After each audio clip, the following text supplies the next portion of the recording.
Okay, good afternoon, everyone, and welcome to Eckstein Hall. My name is Joseph Kearney, and it's my privilege as Dean to welcome you to Marquette University Law School's annual Boden Lecture. Truly, we are delighted that you are here with us this afternoon. Let me begin by recalling the individual in whose memory this lecture stands. Robert F. Boden was a Marquette lawyer, class of 1952, professor of law here, and for 19 years, from 1965 until his death in 1984, dean of this law school. Most of us did not have the privilege to know him personally, but I have met scores, hundreds even, of Marquette lawyers who graduated during his time at the helm. I believe that through my conversations with his former students, including some of my colleagues on the faculty, I have gained a sense of him. In fact, I have come to hold Dean Boden out to our students at graduation and at other times also, as especially exemplifying one of the principal characteristics of the legal profession, that it is a learned profession.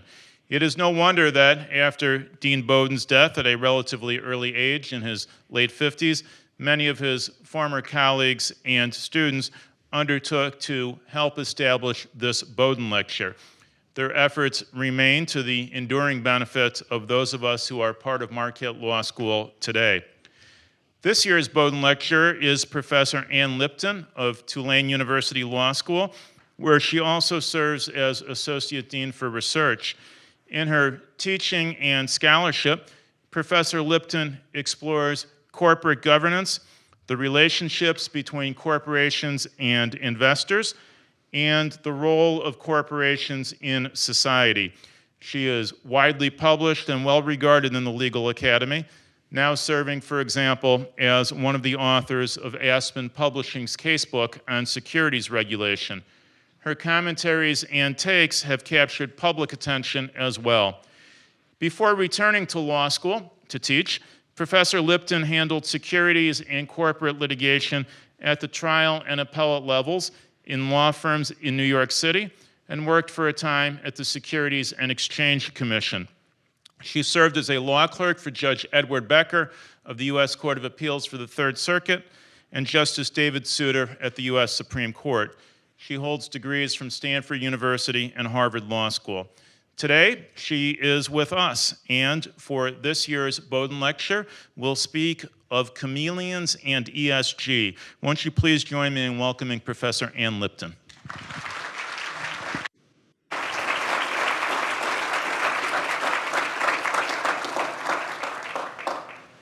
So first, I just want to thank Marquette and Dean Kearney for inviting me. This is such a wonderful event, and I am so honored and grateful to have been invited to be a part of it. So I'll just start with every introductory business law student reads the case of A.P. Smith Manufacturing versus Barlow.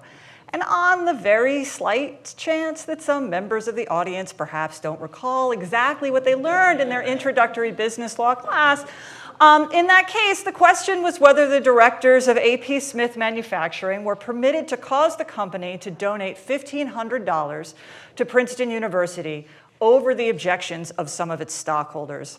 The court held that corporate charitable contributions are, in fact, a permissible use of corporate resources, and among the justifications it offered in 1953, at the height of the Cold War, was that if private companies could not fund educational institutions, then government would have to take them over, and that would ultimately mean the end of private enterprise and capitalism itself. Corporations needed to be able to advance the public good because otherwise, communism.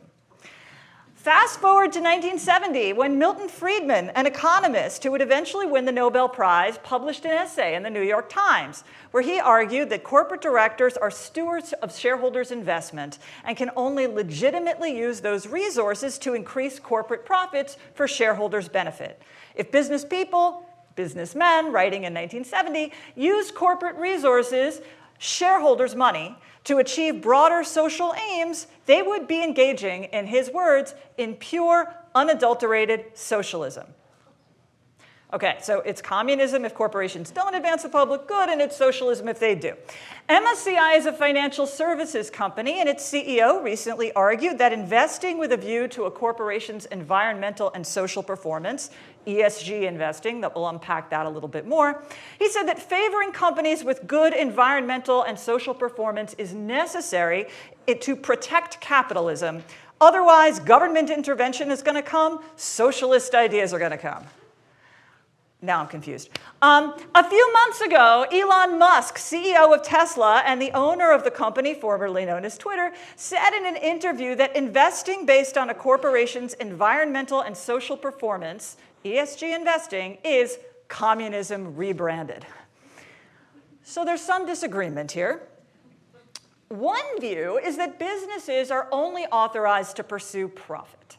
If they exercise their power for any social benefit beyond profit-seeking, it's a redistribution from shareholders to the general public and ultimately collapses the distinction between government and private enterprise.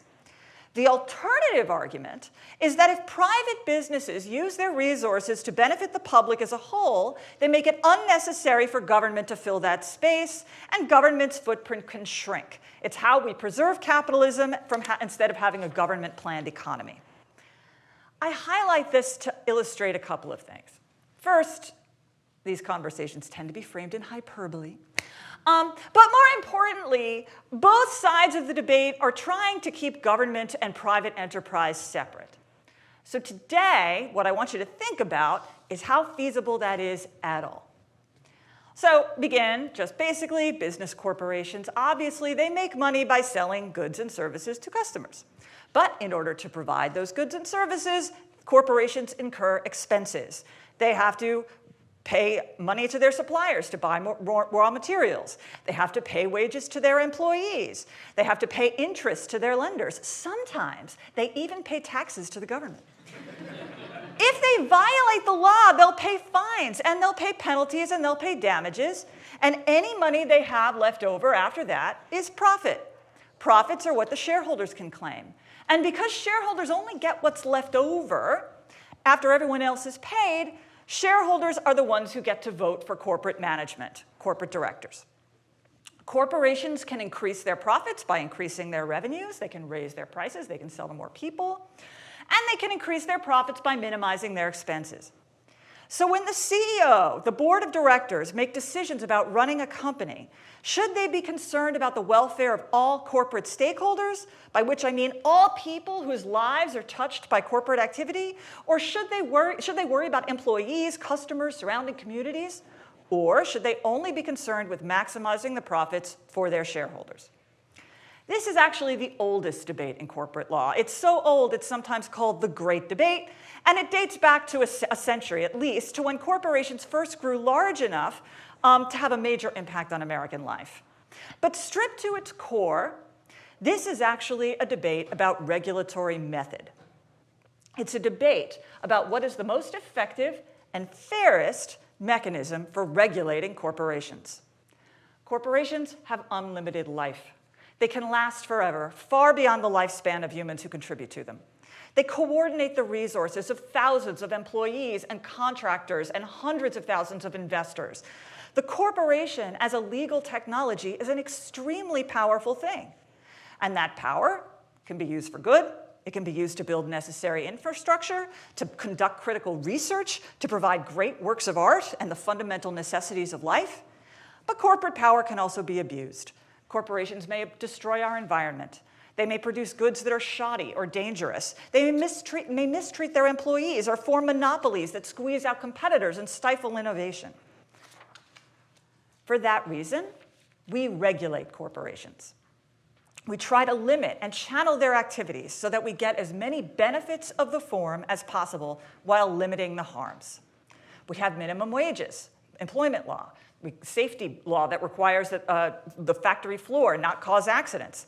We have anti-discrimination law, labor law to protect employees' right to unionize. We have product safety laws to make sure that they're safe and effective for their intended purpose. We prohibit pollution of our air, of our water, of our soil. And though I'm sure there are many disagreements in this room as to what kind of regulation we need and how much we need it, we probably can all agree you need something, some kind of baseline regulation of corporate activity. The fundamental disagreement, as between shareholder primacists versus those who favor a stakeholder orientation, is whether that regulation is enough. Is it enough to protect the public, to ensure that corporations behave in a pro-social manner, to get all of the benefits of the corporate form and minimize the harms, if we simply lay out a set of do's and don'ts for corporations to follow? Or do we need to do more to force corporate managers, officers, and directors to consider the needs of the public when they run the company in a manner that goes beyond the simple bare minimum of what regulations require? The shareholder primacist view is, no, actually no. External regulation is just fine, it's enough. According to shareholder primacists, the law sets the minimum standards of corporate behavior, and if corporations violate the law, if their products are not safe, or if they pay below minimum wage, or if they dump pollutants, they'll have to pay a legal penalty, and that will diminish their profits. And even beyond what the law requires, markets instill their own discipline. If corporations make shoddy products, customers aren't going to buy them. If corporations mistreat their employees, people will quit, or they'll demand higher wages. Behavior that is legal but simply unpopular, that too will eat into corporate profits. In the end, these twin forces, markets and government regulation, will combine to make profits impossible, or at least very hard to achieve, unless businesses behave in a manner that the public as a whole judges to be pro-social. The CEOs don't have to worry about the public per se. They can just focus on achieving profits for their shareholders. But achieving profits requires they comply with the law and cater to their markets, which means they'll necessarily accommodate all these other interests. That's the argument of shareholder primacy. We will end up with broadly pro-social corporate activity because, as between democratically imposed regulation and the invisible hand of a market that reflects popular sentiment, the interests of shareholders and the interests of the general public will be aligned. So what do stakeholder theorists say? They say, doesn't work. It doesn't work. It just doesn't work that well. If shareholders are the only ones who can vote, directors are going to want to keep shareholders happy. Otherwise, they'll get voted out. And that directors will keep shareholders happy by seeking profit wherever they can, and that includes by evading regulations meant to constrain their behavior. And they can do that, argue the stakeholderists, because corporations are mobile. They can simply pick up and move to a new state or a new country in search of fewer regulations and fewer costs. Governments are slow and underfunded and may not be able to detect lawbreaking easily. Corporations can drag out legal disputes for years, so any penalties that they pay are far in the future and don't match whatever harms they initially inflicted. And corporations exercise a lot of political power. Enough that they can lobby politicians and prevent new regulations from being enacted in the first place. As for markets, they're not perfect either. Consumers can't easily bargain with large corporations. Terms are forced on them, and often they just have to lump shoddy goods or poor customer service. Employees may not be able to find alternative jobs, and that's particularly true if the employees can't easily move to a new location. Just as one example, right now, Starbucks and Amazon are aggressively fighting unionization. Both companies have been found to be repeatedly violating the law, but the National Labor Relations Board does not have the power to impose financial penalties. Lawbreaking is therefore cost-effective. There's no reason not to do it, and it goes on. This is why stakeholders say we can't rely on markets and regulation to channel corporate behavior in a pro-social direction. Instead, somehow, and I'll get to the somehow in a moment, somehow we need to arrange matters so that corporate CEOs, corporate boards run the company with a view toward balancing the interests of shareholders as well as other groups who are impacted by corporate behavior. Now, at that point, shareholder primacists have a rejoinder. They don't just let it leave there. They say, how are corporate chieftains supposed to decide which groups to favor? Are they supposed to just magnanimously dole out corporate wealth according to their own values? Do we want Elon Musk making decisions for what goods to prioritize? Mark Zuckerberg? Henry Ford was personally praised by Adolf Hitler. Do we want him making social policy? Corporate boards simply don't have the legitimacy to make these decisions using the resources that were contributed to the corporation for business purposes. So this debate has been going round and round for decades. Everybody knows the dance. But then came a new step.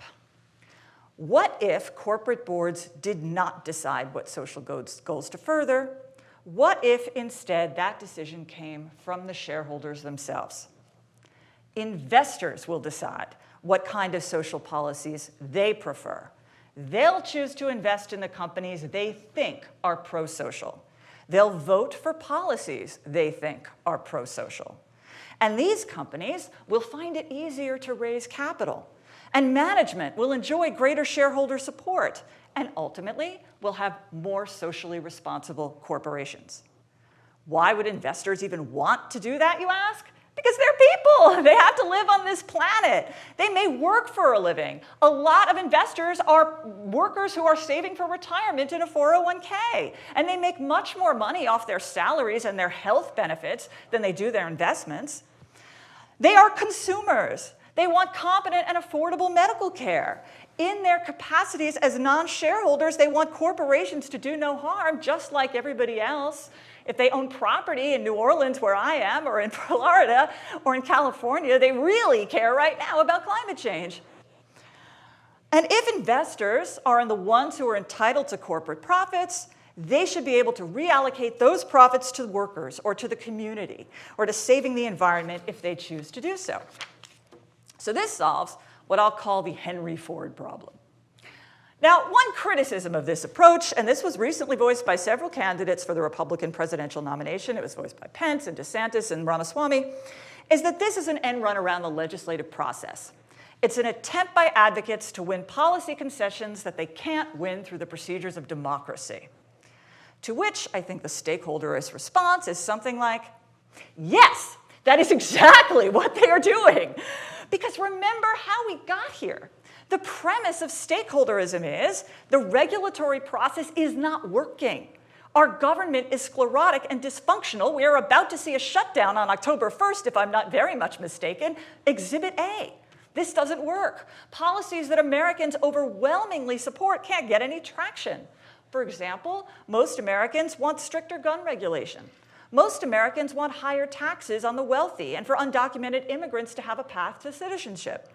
After the Supreme Court's Dobbs decision, a number of states enacted very sharp restrictions on abortion care, many of which are opposed by a majority of their own citizens. These are serious concerns that politicians are no longer responsive to the public, in part because of voter suppression, procedures that make it difficult for Americans to register to vote and cast a ballot, and in part because of gerrymandering and Senate malapportionment. And there are particular concerns about money in politics, corporate money in politics, that ends up having more of an impact on official decision-making than the desires of the electorate. But, the theory goes, corporate democracy still works. In corporate law, there's no gerrymandering. There's nonpartisan election administration. In the political system, you have to register to vote. In the corporate system, if you're a shareholder, you get to vote automatically. In the political system, you might not be able to vote by mail. In the corporate system, you can vote by mail, telephone, or over the internet. In the political system, it's legal to lie to voters. In the corporate system, we call that securities fraud. Plus, the Supreme Court encouraged exactly this kind of activity. In Citizens United versus FEC, the Supreme Court held that corporate political spending is protected First Amendment speech. But, the court held, shareholders are permitted to curtail corporate spending using the procedures of corporate democracy. Well, that includes shareholder voting. It includes shareholders deciding to buy or not buy shares in particular companies so that they can direct their capital to the causes they support. The Supreme Court said, if shareholders don't like the political direction that corporations are taking, shareholders are the ones who are supposed to change it. It's on them. Sounds simple, right? But we have a couple of problems.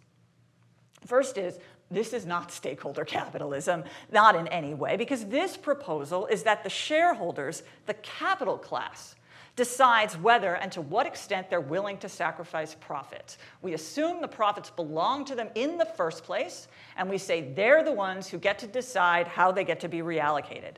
The corporation is still being run to benefit the shareholders. It's simply that we're allowing the shareholders to say, out of the goodness of their hearts, that they want something other than profits. Why should the capital class have any more legitimacy in making social policy than the corporate CEOs? People with stakes in the stock market, on average, tend to be older, wealthier, whiter, maler, more conservative than the general public. Their concerns are not likely to be public concerns. And some will not want to sacrifice any profits at all. Some will have different ideas about how to sacrifice profits. People who work in the oil industry are not going to be big on curbing emissions and so forth. But then there's a more practical problem, which is people don't vote. We know they barely vote in political elections. Do we really think we can get them to vote in corporate elections? In fact, ever since shareholding became widespread, which was basically about after World War I, there have been efforts to harness the great mass of shareholders to redirect corporate behavior in a more pro-social direction, to exhibit democratic discipline on corporations. In the 1920s, shares were marketed to consumers and employees explicitly telling them that they could demonstrate which corporate behavior they favored by where they chose to allocate their capital. In 1970, Ralph Nader spearheaded what was known as Campaign GM. It was intended to persuade the shareholders of General Motors to restructure the board in the public interest. It was a huge, well-known campaign that ran for quite a while, but ultimately only got 3% of the vote. In the 80s, there were the socially responsible investment movement, and none of this has ever worked. Shareholders are too dispersed, and they're too uninformed about corporate functioning to really engage. But something's changed recently. Over the last 30 years, the shareholder base has transformed from mostly retail to mostly institutional. The shareholders are not natural persons. They're other companies.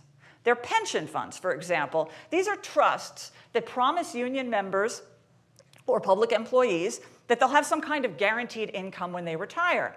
And of course, in order to ensure that the money is there to pay the guaranteed income, the trust has to go out and invest in the stock market. More commonly than that, these days, mutual funds. These are huge shell entities. They hold hundreds of stocks. Individuals buy shares in the entity, and that way they get access to a professionally managed, diversified portfolio. But the fund is actually managed by a professional investment advisor, a mutual fund company. And the mutual fund company, of course, may run hundreds of funds. Mutual funds have exploded in popularity in part because of changes to the tax code and changes to the regulation of retirement plans that have made them a more attractive option for employers who want to provide retirement benefits than simply provided a pension fund. So what used to be pensions were 401ks. If you're paying any attention to the auto workers' strike, you know this because one of the things they're asking for is to go out of the 401ks and back to pensions. Anyway, mutual funds dominate the market.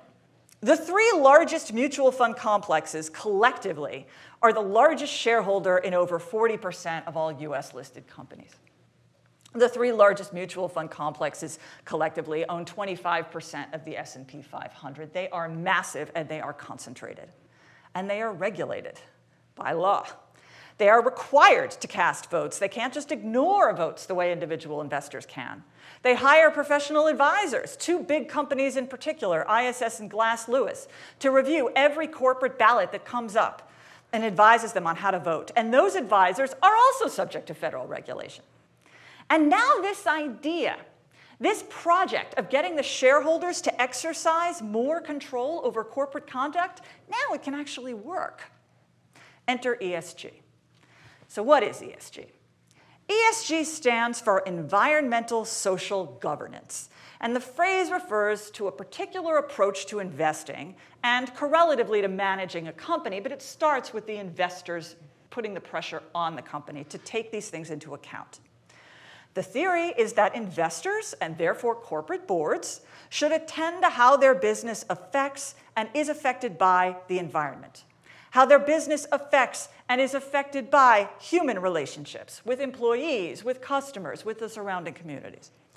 And they should attend to some notion of good corporate governance, namely transparency to investors and the public, protections against self-dealing, giving investors a voice in corporate affairs, that kind of thing.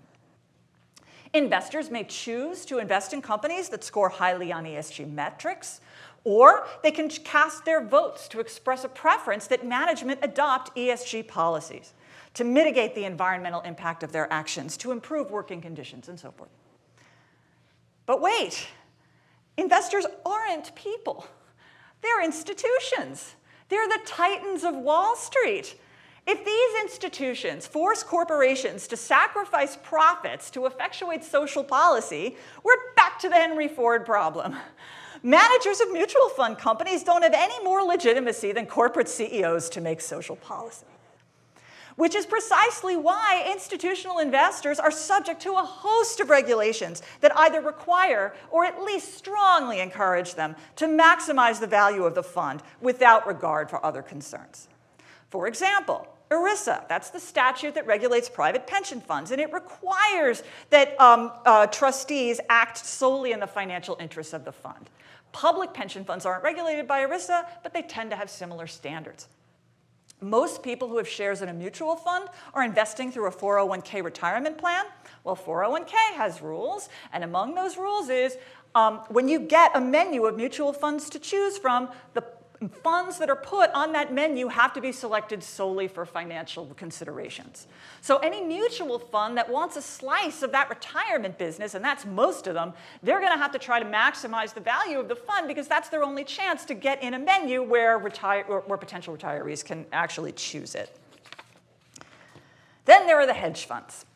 Hedge funds are institutional shareholders that have a business model of taking a significant stake in an undervalued company, and they propose changes that will raise the share price, even at the expense of workers and customers and lenders. Hedge funds today are much bigger than they used to be 30 years ago because Congress and the SEC have made a series of changes to the securities laws that loosened restrictions on their size. Now, because they are much bigger, they can amass more capital and they can target more companies with bigger threats. Of course, hedge funds can't do anything unless shareholders, the institutional shareholders who are required by law to maximize wealth, unless those shareholders vote in favor of them. And the SEC regulates shareholder voting. In the 1990s, the SEC made it easier for hedge fund activists to lobby other shareholders to support their preferred candidates. Not to mention, corporate executives and increasingly corporate boards are paid in stock and stock options, so they're motivated to keep stock prices high.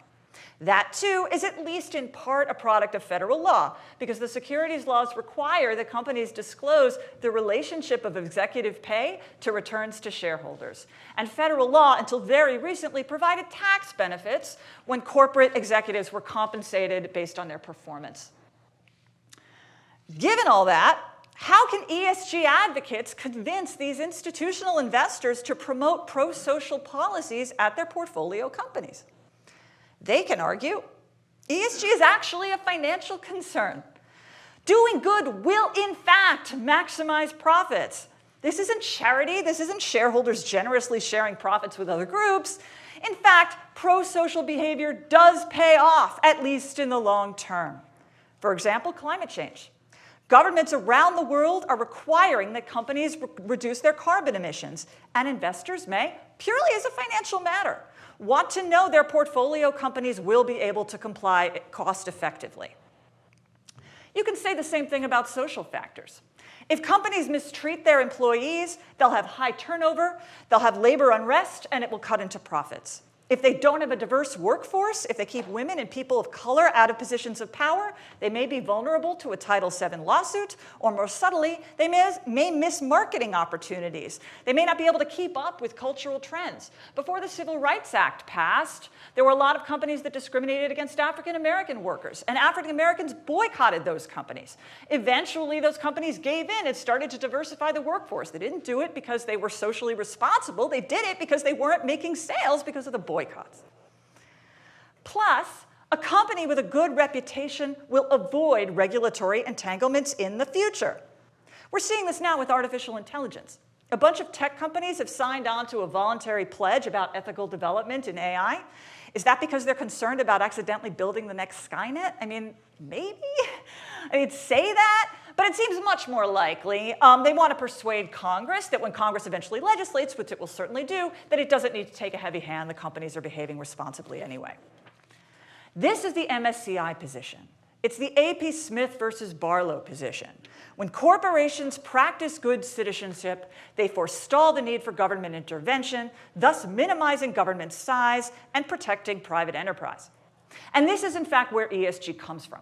ESG was initially proposed by the United Nations as a way to persuade the largest financial institutions in the world that a globalized economy required minimum standards of conduct to avoid backlash and hostility to industrial development. Now, I mean, let's be clear. I'm not trying to pretend that the UN was doing this out of some urgent concern for the welfare of shareholders. It wanted to protect local populations, obviously, who are being injured by corporate activities. At the time, the UN was focused on things like exploitation of labor in the developing world, corruption of local officials, destruction of natural resources, all those kinds of concerns. But earlier efforts to appeal to shareholders' moral sense had failed, so now the UN adopted a new tactic: enlightened self-interest. Good behavior will open up new profitable markets, and bad behavior will close them off. And that idea spread among financial institutions and was built outward to ESG today. Today, you have firms that are in the business of evaluating companies along ESG dimensions. What is the environmental impact of their activity? What are the injury rates of their workers? How often do they have product recalls? Where do they source their raw materials? And these are used to predict profitability and therefore guide investment activity.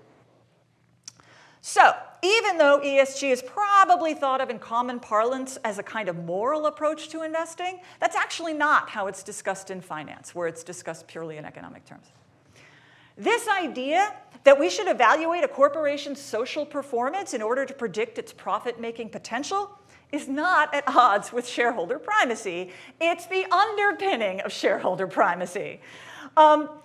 It's necessary for shareholder primacy because remember the theory of shareholder primacy. Remember how we got here.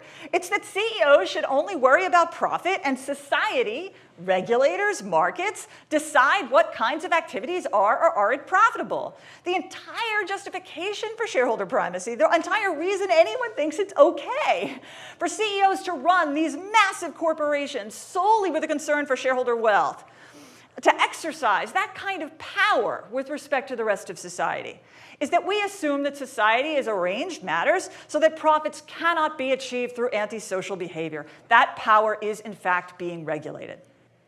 If that's right, if that's how we set the system up, then absolutely, investors should care about pro-social behavior. It's a predictor of profit. We want pro-social behavior to be a predictor of profit. That's how we know the system works. Of course, now we're right back where we started, because if the regulatory system is insufficient to align profit-seeking with the social good, then a focus on financial ESG will not, in fact, turn corporations into better social actors. So let's go back to climate change. It is certainly reasonable for companies to develop a transition plan if they anticipate new regulations, and it is completely unnecessary for them to do it if they can lobby those regulations out of existence. It's unreasonable for companies to develop strong reputations with consumers or employees, but they may be able to do that with press releases rather than changes to their substantive behavior, a practice known as greenwashing. So I got to take a moment to talk about Disney and Ron DeSantis. Okay. Florida announced a parental rights bill that prohibited discussion of sexual identity in schools. Disney's CEO, Bob Chapek, initially announced that the company would not be taking a position on the bill. He wanted to stay out of politics. Florida-based employees were furious. They opposed the bill, and they wanted Disney to use its political influence to block it. In fact, Disney had, several decades earlier, made a specific attempt to attract the LGBTQ community. It wanted these customers in particular. So it's not surprising that the employees, who thought that was the company they were working for, were very angry. They began staging protests and walkouts. The company became ungovernable. It was a public relations nightmare. So Chapek did the absolute least he could possibly do. After the bill was passed, when it was absolutely certain to become law, that's when he declared Disney's opposition. The gesture was so hollow that the Human Rights Campaign initially refused Disney's accompanying $5 million donation. In any other context, we would call that greenwashing. From a corporate law perspective, this is what shareholder primacy looks like. The company felt in real time pressure on its ability to generate profit, and it reacted. If the workers had demanded a raise, maybe he'd have given to them. But that's not what they asked for. That's not what they asked for. They wanted a political statement. And the company gave them the bare minimum it could to buy labor peace, which is exactly what a Delaware court held recently when a shareholder accused Disney of abandoning business motives and pursuing a political agenda. What all this means is we've come full circle. An idea for plugging regulatory gaps into the shareholder primacy system ends up just buttressing it. The way I put it is, ESG is an attempt to change corporate behavior without changing anything about corporate structure or corporate law. But here's the thing. Today's ESG is controversial. And that's because when evaluating companies' environmental performance, it usually means considering climate change. And evaluating its social performance means evaluating its approach to diversity, equity, and inclusion. And these are topics that are politically charged. Some objecting politicians claim that ESG investing is not, in fact, financial at all, and that it's an attempt by large shareholders and corporate CEOs to impose their values on the rest of the world. I'll say the evidence is quite mixed, actually, on whether ESG investing is profitable, but it's absolutely discussed as a financial measure in the investment industry. And theoretically, if pro-social behavior is not, in fact, a predictor of profit, the only conclusion we can draw is the stakeholders were right. Shareholder primacy doesn't work, and it's dangerous to hand these massive resources to corporate managers and say, your only job is to maximize shareholder profits. And it inflicts harm on the rest of society. If that's true, then we need to go back to the drawing board with this whole shareholder primacy thing. Anyway, some politicians deny that ESG investing is, in fact, an attempt to maximize profits.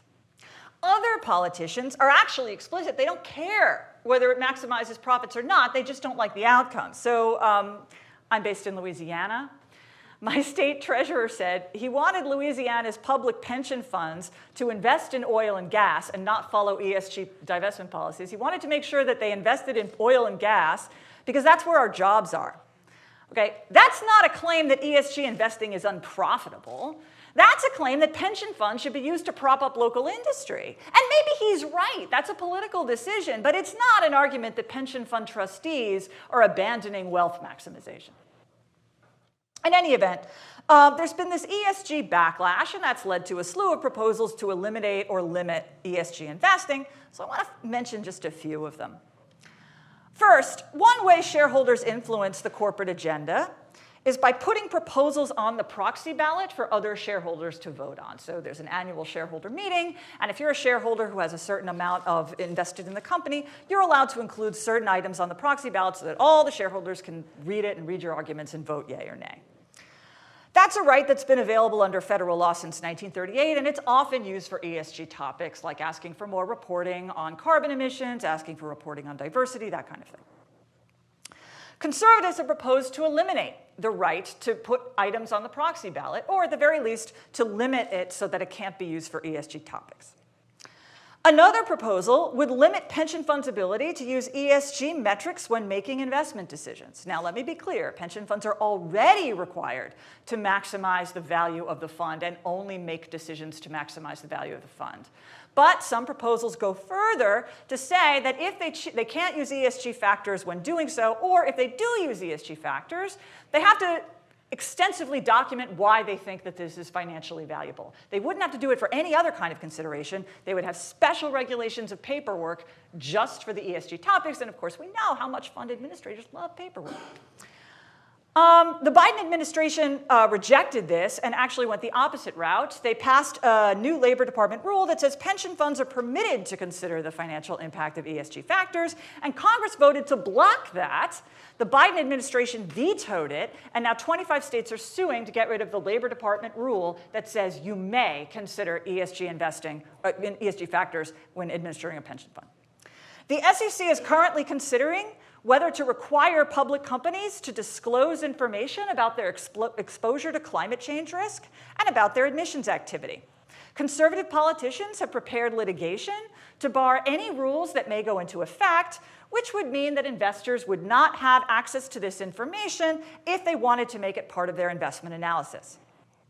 Missouri adopted a rule requiring that if brokers make recommendations to customers, and now we're just talking about retail here, that if brokers make recommendations to customers based on social and environmental goals other than maximizing returns, the customer has to periodically sign waivers, not just once, they have to periodically sign waivers that say the broker's recommendations may not be solely focused on maximizing a financial return for me. I do have to point out, this is ironic, because Europe has actually gone the opposite route. There, brokers are required to ask their customers if they have any sustainability goals when investing. And if the customers say no, the brokers have to say, are you really sure, though? I mentioned proxy advisors, the companies like ISS who provide voting advice to institutional clients. There are proposals to regulate them more tightly and to limit their activities. The SEC, under President Biden, has adopted rules to require mutual funds to provide more detailed disclosure about how they actually vote the shares they hold. They already disclose it, but it's hard to sort of decipher. So the Biden administration, the SEC, has just passed these new rules that will make it much clearer exactly how mutual funds voted on various topics, including ESG topics. The SEC claims this will allow investors in mutual funds to better understand how their assets are being managed. Republican politicians have sued to block the rule on the ground that it is intended to empower activists to influence fund voting behavior. And Texas has proposed to let shareholders of Texas incorporated companies sue their corporate directors for breach of fiduciary duty if they make decisions based on ESG considerations. That's just a smattering of the measures that have been proposed or enacted, and I highlight them because the thing is, most of them are not radical. They're not radical reforms. All they're doing is taking the existing framework and tweaking it and moving it here or there. In that way, they surface a fundamental truth.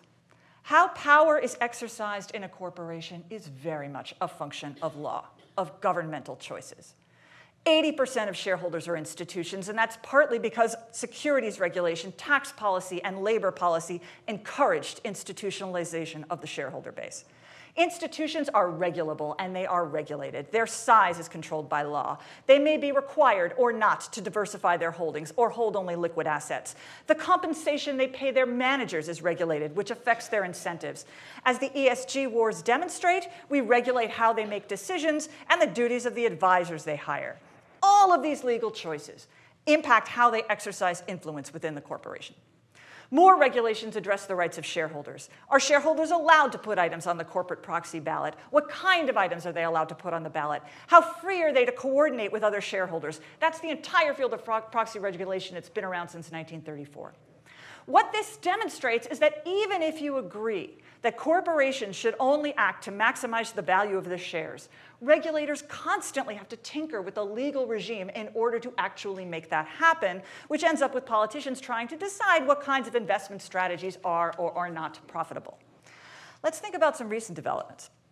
Suppose we all agree that shareholders should be the ones who decide whether corporations must act to maximize profits. If we don't want to hand that power to the giant mutual funds, maybe we can give it to the retail investors who are actually invested in the mutual funds. Well, there's been a legislative proposal to allow those votes to pass through. Instead of the mutual fund voting the shares, we'll let the retail investors vote the shares. That hasn't passed, but a lot of mutual funds have actually moved to something like this system, polling their own retail shareholders to get a sense of their retail shareholders' preferences, and then using those preferences to actually cast ballots. This is only in its infancy, but I promise you it's going to require more regulatory choices. What kinds of disclosures are going to have to be made? What about investors who don't make a selection as to what their preferences are? What if investors in the fund favor ESG topics but then sell their shares before the vote comes up? In the field of architecture, there's a saying, form follows function, meaning you should ascertain the purpose of what you're building and then design your structure to meet that purpose. In corporate law, it also works the other way. Function follows form, by which I mean whatever structure you pick, that structure will guide how the corporation and its shareholders behave in society. And that structure is picked by regulators. It's picked by politicians. There's no option not to decide. Government has to pick something because the corporation is, in fact, a legal construction to begin with. This matters because remember where we began, with a debate about how to keep corporations and governments separate. That question, I think, is fundamentally misleading because it assumes that corporations can exist apart from the state. They can't. Everything about their functioning is a product of legal choices that have been accumulating over decades. But that also means if we don't like their functioning, those rules can be altered. We can change what corporations emphasize and what values they advance. The corporate build is alterable and, in fact, has taken different forms at different times. We can decide how it should look today. Thank you.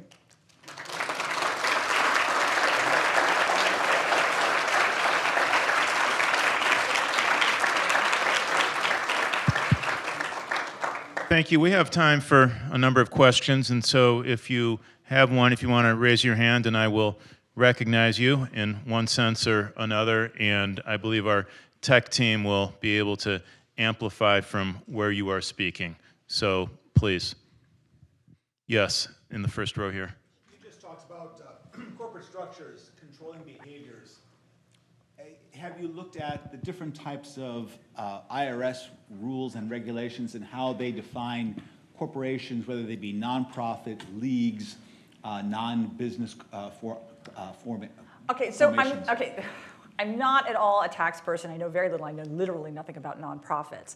But one of the things that I find really, really interesting about this, and people have talked about this before, I'm hardly the first, is that one of the things that's really striking about corporations is the double taxation. They're taxed when they make money, and they're taxed when they give that money to the shareholders. Other structures, like the LLC or the LP, those do not have double taxation. Those are just pass-through taxation. They are tax advantaged in that way because you only tax the investors. You don't tax at the entity level. Now, the thing that's really interesting about that to me is that those structures don't have fiduciary duties, or they're waivable. In most states, and certainly Delaware, which is, it's the only one that matters, in Delaware, you can waive the fiduciary duties in a limited partnership, and you can waive fiduciary duties in an LLC, and they frequently do. In fact, you can waive in an LLC just about everything except the duty of good faith and fair dealing. So the tax advantage structure is actually the one that ends up giving investors the least amount of protection. So it's this really subtle way that tax is sort of pushing people into an actually very unprotected kind of entity. Yes, in the far back, Mr. Sir. Thanks for the lecture. A democracy presumes a choice. One of the things that's striking about ESG is that it only emphasizes certain social policies. I'm curious why you think there's not a movement that emphasizes other social policies. So for instance, why aren't there a bunch of red state pension funds that say, we won't invest in companies that do business with communist China. We won't invest in companies that don't have pro-family maternity leave policies. We won't invest in companies that impose vaccine mandates. And how would having an alternative alliance of investors emphasizing different social policies end up impacting whether or not ESG is successful? Well, I think I'll start with the premise. It's not the case, actually. A lot of red state, the first thing that I didn't talk about the pension fund choice because I was talking about it from the regulatory side rather than the allocatory side, but was actually the first things that a lot of red state pension funds have done, like my state treasurer, is said they are not going to invest or do business with companies that follow various kinds of policies. So in fact, they are doing that. Now, how that ultimately affects corporate behavior, we'll have to see. I mean, it's a numbers game. I can tell you also that increasingly, one thing, it's always been on the politically liberal side, historically, shareholder proposals have been used. So shareholder proposals tend to ask for reporting on corporate diversity and greenhouse gas emissions and so forth. There has been more of a movement of conservatives to put conservative policies on the ballot, various kinds of, I don't exactly know how they're worded, but concerns about diversity policies that violate the law or other kinds of things like that. They do not enjoy the same kind of shareholder support that the liberal side do, but they're still trying. And then there's Strive Asset Management, which is explicitly, and it's not the only one. There are a couple of different funds out there that are basically in the same way that there are ESG funds. There are funds that are explicitly saying we are like the opposite of whatever anti-ESG is. That's what we are, and they're trying to cap capital now. They haven't been very successful thus far, but they're there. There's a market. Other questions? Yes, Mr. Fink. So many large corporations these days are described as having woke philosophies and engaged in woke activities and policies. Do you think that is generally something that originates with corporate management, or is that due to the influence of the investment community? So it's a really complicated question. This is what I think. I think corporations, we have really cracked the code of building them to maximize profits extremely well in public companies.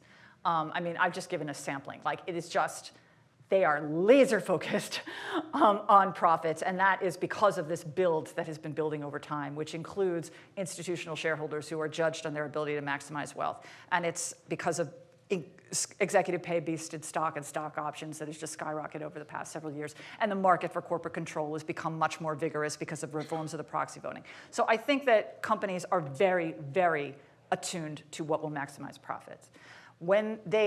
I think they are trying to do what they think is profitable, and that includes leaning into values that they think are going to be profitable. But why they think they're profitable is complicated. In some cases, it may straight up be there are consumers out there, there are markets. So when Nike hired Colin Kaepernick to do his the thing, that wasn't because Nike decided to close down its sweatshops. It did that because when Nike markets, it markets to a young Black demographic who wants sneakers, and that's who they were trying, urban, and that's who they were trying to market to.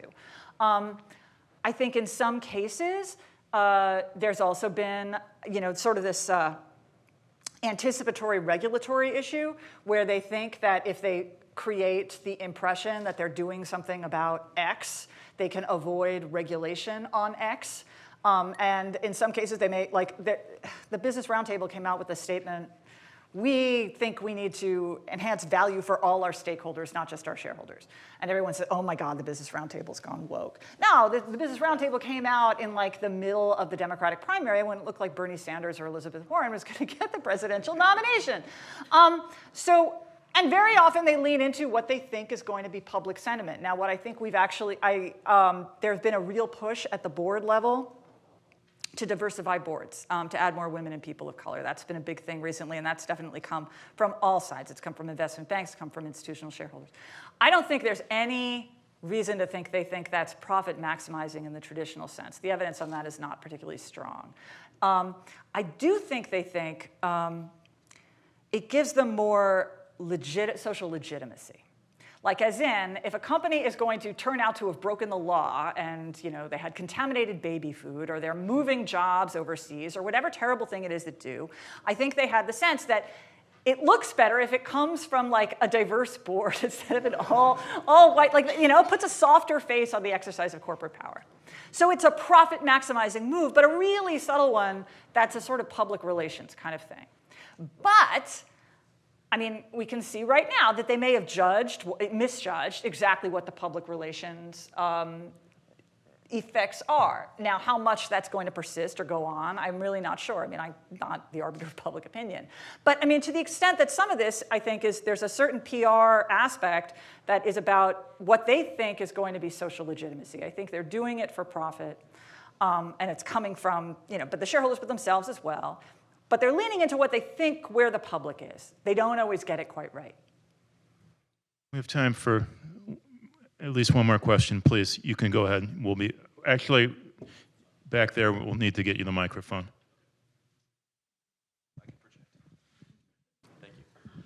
Could you read the tea leaves for us with regard to the DOL case? The which case? The DOL case, the 22, I think it was GOP states suing for the DOL rule or the rulemaking. Yeah, I know that they have sued over the Labor Department rule, the ESG rule. Yeah, is there? I mean, do you have any sense as to the success of that suit? Or? I don't know whether it's going to. I mean, to me, it just seems so bizarre because it's such a weird reading of the rule. I mean, the rule, I've read it like multiple times. There were earlier. Unpack it a little for us. What, No, sorry? can you unpack it? What is this rule? Yeah, okay. So this rule, I mentioned it earlier. It's the one where the Biden administration permits pension funds to consider ESG factors in investing. The original draft of it was much stronger. It like encouraged consideration of climate change and other factors.